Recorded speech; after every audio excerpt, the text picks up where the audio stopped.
நிறைய கெஸ்ட் இன்னைக்கு நம்மளோட நிகழ்ச்சிக்கு வந்திருக்காங்க வாழ்த்துக்கள் தெரிவிக்கிறதுக்காக. ஸோ முக்கியமான ஒருத்தர் தமிழ் சினிமா ஹிஸ்ட்ரியில் ஒரு கோல்டன் சாப்டர் எழுதின ஒரு லெஜெண்டரி நேம். எஸ், தமிழ் சினிமாவின் iconic personality, producer and distributor Kalaipuli S Thanu sir அவர்களை அன்போடு இப்பொழுது மேடைக்கு அழைக்கிறோம்.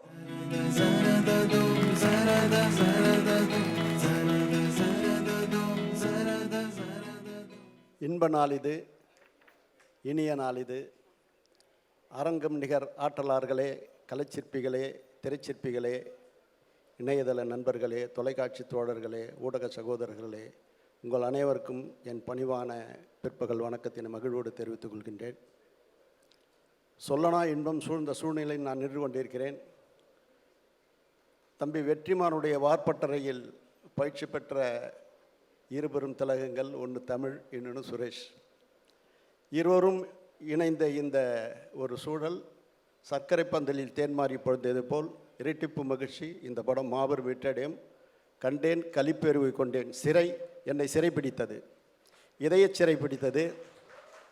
முதல் படம் என்று சொல்ல முடியாத அளவுக்கு அக்ஷயனுடைய பாத்திரமும் அது மெருகேற்றிய விதமும் என்னை சிறைப்பிடித்தது தான்.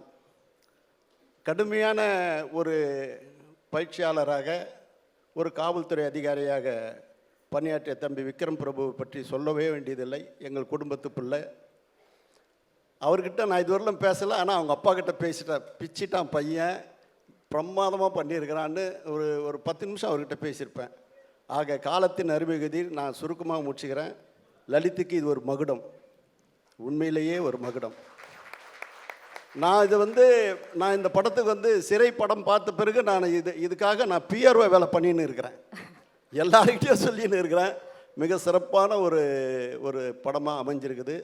ஒரு திரையுலகுக்கு மிகப்பெரிய வரவேற்பினை பெறும்.